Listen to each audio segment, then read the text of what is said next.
2019년 8월 14일 저녁 6시입니다. 제 유튜브 채널에는 제가 어떤 일을 계기로 청소년들도 구독하고 있는 걸로 제가 파악을 했습니다. 그래서 이 8.15를 맞아서 청소년들에게 보내는 메시지를 영상으로 촬영을 해 보겠습니다. 청소년 여러분은 8.15 하면은 어떤 게 떠오릅니까? 뭐 일본, 광복, 또 해방, 독립, 식민지 뭐 이런 게 떠오르고 용어들이 헷갈리지요. 그 광복이라는 것은 1945년 8월 15일 그 자체를 칭하는 것이 아니라 그로부터 3년 뒤 1948년 8월 15일 날 나라가 세워진 것을 의미하는 용어였습니다. 그리고 나라가 세워진 것을 독립이라고 합니다. 미국식으로 하자면 인디펜던스 데이라고 합니다. 그러면 1945년 건국 3년 전에 8월 15일은 뭐냐 하면은 해방입니다. 일본으로부터 풀려났다고 해서 해방이라고 썼습니다. 훗날 이 건국을 뜻하는 광복과 일본으로부터 풀려났다고 한 의미의 해방은 똑같이 합쳐져서 광복 이렇게 용어를 쓰고 있습니다. 그래서 학생들이 또 우리 청소년들이 헷갈려 하는 것 같습니다. 그러면 이 조선이 여러분들이 알고 있다시피 조선이 왜 일본에게 구체적으로 하자면 일본 제국주의에 병합이 되었을까요? 흡수가 되었을까요? 우리는 어떤 노래 가사에서도 흔하게 알 수 있듯이 이완용이라고 하는 사람이 뭐 을사오적이라고도 하죠. 이 사람들이 나라를 일본에 팔아먹었다라고 그렇게 어릴 때부터 너무너무 흔하게 배워왔습니다. 저 역시도 그렇게 배워왔습니다. 그러고 우리는 고종이다, 민비다, 뭐 민비를 또 아름답게 칭해서 또 명성황후다라고도 하는데 이 고종과 민비의 실체에 대해서는 우리는 까마득히 모르고 이완용이라는 이름 석자만을 가지고 저주했습니다. 그러나 이완용은 신하였습니다. 신하가 어떻게 회사를 팔아먹습니까? 나라를 팔아먹듯이 회사를 팔아먹듯이 나라를 팔아먹습니까? 이완용을 고용하고 있던 사람이 고종이었습니다. 이 고종이 모든 것을 작업을 했고 훗날 고종은 조선을 고스란히 일제에게 넘겨주고 난 뒤에 이 조선의 왕실은 일본의 왕실에 귀속이 되어서 호의호식하고 잘 살았습니다.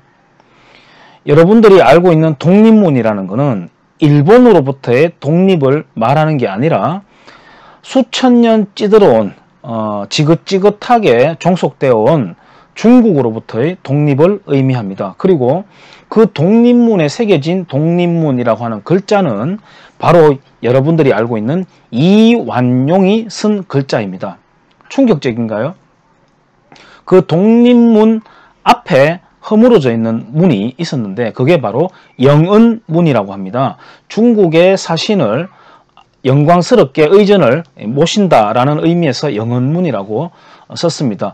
그래서 독립문이라는 것은 그 영은문을 허물고 그 뒤에 새겼는 걸 봐도 알 수 있듯이 중국으로부터의 독립을 의미하는 것입니다. 여러분들은 그걸 알고 거기에서 태극기를 흔들어야 될 것입니다. 그러면 조선과 일본에 대해서 살펴볼 때 조선의 일반 백성들 입장에서는 조선 왕실 치하에 사는 것이 더 나았을까요? 아니면은 일제 치하에 사는 것이 더 나았을까요? 이렇게 질문하면 다들 일본은 일단 싫기 때문에 밉다고 배워왔기 때문에 조선 왕실 아래에서 사는 것이 더 낫다고 말하는 경우가 많을 겁니다. 그러나 다시 한번 제가 물어볼게요. 조선은 조선 왕실과 양반 이외에는 계급사회라서 아무리 능력이 뛰어나도 신분을 뚫고 올라갈 수 없는 체제였고, 조선에서는 같은 백성들끼리 노예로 부려먹고 사는, 말과 개처럼 부려먹고 사는 그런 나라였습니다. 그런 나라에 일본이 들어와 보니까 일본은 이미 그때 유럽으로부터 법이라든지 다양한 제도를 받아들여서 근대화되었기 때문에 조선의 통치 방식이 굉장히 희한했던 겁니다. 일본 입장에서는. 그래서 이런 계급제도 없애, 중국 왕실의 제사 지내는 그런 거 없애라고 했습니다. 자, 그러면 다시 물어볼게요. 조선 왕실이 지배하는 곳에 사는 백성이 나았을까요? 일제가 지배하는 나라에서 사는 게 더 나을까요? 아직까지도 잘 대답하기 어렵겠죠. 그러면은 다시 바꿔서 질문할게요. 일제가 들어와서 조선 왕실을 무너뜨려 버리고 모두가 기회의 평등, 그 다음에 법치 속에서의 평등을 주장한 일본을 가장 싫어한 조선의 계층은 어떤 자들이었을까요? 네, 바로 조선의 왕실과 양반층이었습니다. 일반 백성들 입장에서는 오히려 자기 기회에 어떤 신분의 상승을 이룰 수 있는 기회가 왔기 때문에 더 좋아했을 거라는 게 논리적으로는 하자가 없죠. 그걸 그대로 계승해서 지금 운영되고 있는 나라가 바로 지금의 북한입니다. 평양시라고 하는 특권 도시, 그 다음에 김정은 집단이라고 하는 그 특권 집단만이 배불려 먹고 살 수 있는 조선과 똑같은 방식의 나라가 바로 지금 북한입니다. 그러니까 후기 조선이라고 할 수가 있습니다. 자, 그러면은 그 일본으로부터 통치 기간이 35년 얼마가 됩니다. 36년이라고 합시다. 해방이 된, 그러니까 풀려난 이유가 뭡니까? 흔히들 영화 같은 거 보고 우리 독립군들이 총을 쏘고 뭐 폭탄을 날리고 해서 일본이 물러갔다고 알고 있는 학생들도 많이 있을 겁니다. 저도 그랬으면 좋겠어요. 정말 북한에서 가짜 역사로 내세우는 김일성이 솔방울을 던져서 폭탄을 만들고 했다는 그런 가짜 역사처럼 우리 대한민국에, 물론 그때는 조선이었는데 조선의 독립군들이 일본을 몰아냈다고 생각하고 싶어요. 그랬으면 좋겠어요. 그렇지만 전혀 사실이 아닙니다. 당시 조선은 소뚜껑을 만들고 호미를 만드는 수준의 나라였고, 일본은 배에서 비행기가 떠올라가는, 우리가 알고 있는 항공모함을 만들어낼 수 있는 수준의 나라였습니다. 그리고 조선은 당시 그래도 전투력을 가진 독립군들이 일본과 스탈린, 공산주의자 스탈린의 유도로 인해서 소련의 자유시에 가서 거의 몰살에 가까운 참변을 겪고 기세가 완전히 꺾여버렸습니다. 그래서 500에서 1000명 정도 마지막에 있다고 보고 있습니다. 그러나 일본은 어떻습니까? 일본이 무너지기 전 마지막에 가서는 800만 명에 가까운 780만 명의 군사력을 가졌습니다. 그리고 앞서 말했듯이 그런 항공모함까지 만들어낼 수 있는 기술을 가진 세계 최정상의 나라였습니다. 그런 나라를 조선이 어떻게 자력으로 풀려날 수 있었겠습니까? 조선이 일본으로부터 해방된 이유는 미국의 개입이었습니다. 미국이 히로시마 나가사키에 리틀보이 그리고 펜맨이라고 하는 핵폭탄을 떨어뜨려서 일본이 항복함으로써 조선이 풀려났기 때문입니다. 그러면 그 미국은 우리 조선을 위해서 일본을 무너뜨렸을까요? 그렇지는 않습니다. 일본이 하와이에 있는 미국의 진주만이라고 하는 해군 기지에 기습 공격함으로써 일본이 미국에게 전쟁에 끌어들이는 싸움을 했기 때문입니다. 그 싸움을 예견한 사람이 이승만 대통령입니다. 이승만 대통령은 분명히 미국이 참전할 어떤 계기가 이루어질 것이다. 그때 우리가 조선의 해방을 도모해 볼 준비를 해야 된다라고 말했던 것이 바로 이승만 대한민국 대통령입니다. 그렇게 해서 들어온 미국이 동남아로부터 섬 건너뛰기라고 하는 전술, 메가더 장군이 섬을 하나씩 격파하고 하면서 일본을 무찌르면서 끝내는, 그럼에도 일본은 1억 명이 다 죽더라도 우리는 항복하지 않겠다라고 하는 그런 아주 지독한 그때 감정이 있었는데, 그것을 미국이 핵폭탄으로서 꺾어버린 것입니다. 그래서 우리는 어부지리로서 조선이 일본으로부터 풀려나게 된 겁니다. 해방이 된 겁니다. 그렇게 해서 우리가 3년 동안의 이념 투쟁을 벌린 끝에 지금 여러분들이 알고 있는 김정은 정권과 같은 저런 후기 조선의 형태가 아니라 지금 번듯한 대한민국을 건국할 수 있었던 것입니다. 지금 여러분들에게 반일 감정을 부추겨서 사우라고 나가라고 부추기는 정치꾼들이 있습니다.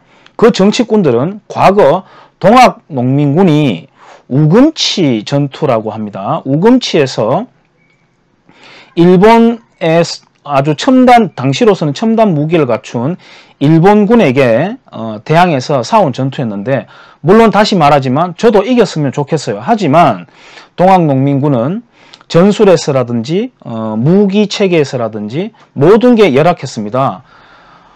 믿지 않을지 모르겠지만 부적을 몸에 품으면 이길 수 있다라는 마음으로 나갔던 전투입니다. 그렇게 해서 거의 몰살을 당해버리게 됩니다. 그리고 나서 동학군이 해체가 되면서 동학군들은 일본을 받아들이는 한일 합병을 요청하는 일진회 조직에 주도하면서 거기에 들어가게 됩니다. 그러니까 좀 헷갈리시죠? 동학농민군이 나중에 친일 조직이 되는 겁니다. 그런 역사가 있습니다. 지금 어쨌든 그런 우금치 전투와 같은 그런 책임감 없는 싸움을 부추기는 정치인들이 있습니다. 정확하게 말하자면 특정해서 말하자면 더불어민주당과 지금의 정권입니다. 그 다음에 실상을 알려주고 국민들에게 설득하고 새로운 비전을 제시해 주지는 않고, 혹시나 자기들도 친일파라고 몰릴까봐 비겁하게 편성하는 정당이 바로 자유한국당입니다. 그러니까 좌우 모두 정치인 모조리 역사의 반역질을 하고 있는 것입니다. 여러분들, 일본을 어떻게 이겨야 될까요? 왜 이겨야 할 나라를 지금 이 시점에 일본을 꼽는지는 모르겠지만 어쨌든 일본을 꼽읍시다. 그렇다면 일본을 이기려면 어떻게 해야 될까요? 일본의 볼펜을 버리고 유니클로에 가지 않고 스시를 먹지 않으면 일본을 이길 수 있습니까?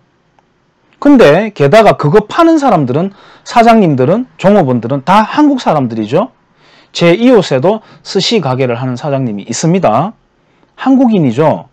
스시 안 사 먹으면 일본을 이길 수도 없을 뿐더러 우리 한국인 스시집 사장님이 망하게 됩니다. 사과는 어떻습니까, 여러분? 저는 어릴 때 우리 집에 과수원이 있기 때문에 사과의 품종에 대해서 잘 알고 있습니다. 부사, 아오리, 국강, 홍옥, 인도, 이런 여러 종류의 사과가 있습니다. 더 있을 겁니다. 제가 외우고 있는 정도입니다. 이 사과의 품종은 일본을 거쳐서 우리 한반도에 보급된 품종입니다. 그 다음에 여러분들이 즐겨 먹는, 특히 겨울에 즐겨 먹는 감귤이 있습니다. 제주도 감귤이죠, 대표적으로. 이 제주도 감귤은 박정희 대통령이 제주도를 개혁함에 있어서 제주도는 물, 그리고 도로, 그 다음에 먹고 살 농사거리가 없었습니다. 척박한 땅이었기 때문입니다. 그 제주도를 개발하는 과정에서 일본에 가서 일하고 있는 우리 제일교포, 특히 제주도 출신의 제일교포들이 일본에 많이 가 있었는데, 거기에 협조를 구해서 받은 일본 품종의 감귤나무를 제주도에 심어서 지금 우리가 이렇게 흔하게 먹게 된 겁니다. 당시 제주도에서는 감귤나무 3그루면 자식을 대학까지 공부시킬 수 있다라고 해서 감귤나무를 대학나무라고 불리기도 했어요. 자, 어쨌든 사과와 감귤도 일본이 미우면 먹지 못하는 겁니다. 우스꽝스러운 일이죠. 이런 어린이들 사원 붙이듯이 하는데 휩쓸릴 게 아니라 힘을 길러야 됩니다. 그러면 힘을 어떻게 기르나요? 왜 망했는지, 망한 조선에 대해서 공부를 해야 됩니다. 그 다음에 왜 조선을 흡수할 수 있었는지 일본에 대해서 공부를 해야 됩니다. 왜 일본이 그렇게 강해질 수 있었는지 공부를 해야 됩니다. 그리고 든든한 동맹이 있어야 됩니다. 지금 동맹이라면 가장 강하고 앞으로도 강할 동맹은 역시 당연히 중국이 아닌 미국입니다. 지금 반일 선동을 주도하는 자들은 그것을 거꾸로 하려는 자들입니다. 자, 누가 역사와 국가의 반역자입니까? 여러분들은 그 선동에 휘말리지 않는 똑똑한 청소년들이어야 됩니다. 그리고 지금 여러분들의 각자 위치에서 해야 될 역할이 있습니다. 무엇을 해야 되냐고요? 운동을 해서 체력을 길러야 됩니다. 약한 국민이 많이 구성되어 있는 국가가 강할 리가 없습니다. 그건 지금 기계를 많이 다루고 앞으로 4차 혁명이 일어나도 마찬가지일 것입니다. 시름시름 병들고 약한 국민이 많이 있는 나라, 그리고 강한 국민으로 구성된 나라, 어느 나라가 더 강해지겠습니까? 네, 운동을 해야 됩니다. 그 다음 여러분들은 정신력을 길러야 됩니다. 특히 끈기를 길러야 됩니다. 지금 한국의 어린이들은, 청소년들은 끈기가 매우 약합니다. 그 다음 여러분들은 시간 약속을 잘 지켜야 됩니다. 그리고 교통법규를 비롯한 법을 잘 지켜야 됩니다. 여러분들 시간 나면 일본에 여행을 가세요.